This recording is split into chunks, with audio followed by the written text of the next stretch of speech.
Bonsoir à tous. Un couvre-feu pour les mineurs mis en place à Chenôve. Le maire Thierry Falconet vient d'annoncer cette mesure qui entrera en vigueur dès ce vendredi. Concrètement, l'arrêté interdit aux mineurs de sortir après 21 heures et jusqu'à 6 heures du matin, et ce jusqu'au 17 juillet. Deux autres arrêtés interdisent la détention et l'usage du protoxyde d'azote et la détention de mortiers d'artifice. Une réponse, selon l'élu, aux multiples violences urbaines dans la commune qui ont notamment eu lieu encore le week-end dernier, où des pierres ont été lancées sur le tram et les poubelles incendiées, obligeant Keolis, le gestionnaire du réseau de transport, à stopper la circulation des rames vendredi et dimanche soir. La Côte d'Or, la Saône-et-Loire, le Jura et le Doubs, tous placés en vigilance orange à partir de demain pour canicule. La vague de forte chaleur va s'intensifier. Les températures pourraient atteindre localement jusqu'à 39 degrés. Plus d'infos lors de la météo à suivre après ce flash. Les rencontres régionales du patrimoine de proximité se sont déroulées vendredi dernier à Dole. Un événement organisé par la région en partenariat avec la ville.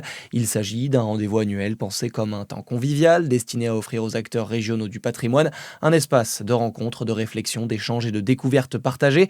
Ces rencontres permettent notamment de faire un point d'étape sur la démarche d'animation et la structuration de la filière patrimoine initiée par la région.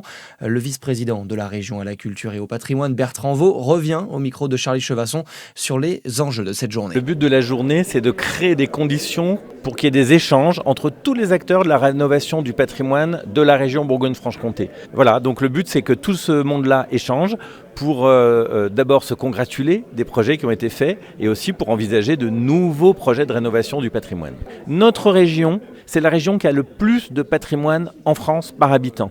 Donc il faut que la région soit là pour soutenir sa protection, sa mise en valeur, sa rénovation, mais par contre, on le fait sur du patrimoine qui a vraiment une raison d'être, qui est exceptionnelle. Et il y en a beaucoup dans notre région. À l'occasion de ces rencontres, les prix du patrimoine de proximité 2025 ont été décernés. La commune d'Ancier, en Haute-Saône, a reçu le premier prix pour la restauration de l'église de la Nativité de Notre-Dame. Et la commune de Chassagne-Saint-Denis, dans le Doubs, s'est vue remettre le deuxième prix pour la restauration de sa fontaine. Dans le reste de l'actualité, les lycéens privés de téléphones portables à partir de la rentrée de septembre. Annonce faite aujourd'hui par le ministre de l'Éducation, Édouard Geffray. Cette réforme entrera en vigueur sous réserve de l'adoption définitive d'une autre proposition de loi qui prévoit également d'interdire les réseaux sociaux aux mineurs de moins de 15 ans.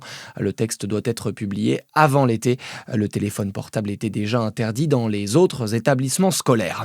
Et puis le football avec la Coupe du Monde. Après la victoire des Bleus contre le Sénégal hier 3-1, la fin ce soir de la première journée de phase de groupe. À suivre l'entrée dans la compétition du Portugal de Cristiano Ronaldo face au Congo, ainsi qu'un choc entre l'Angleterre et la Croatie. Voilà pour l'essentiel de l'info. À suivre votre météo sur Fréquence Plus.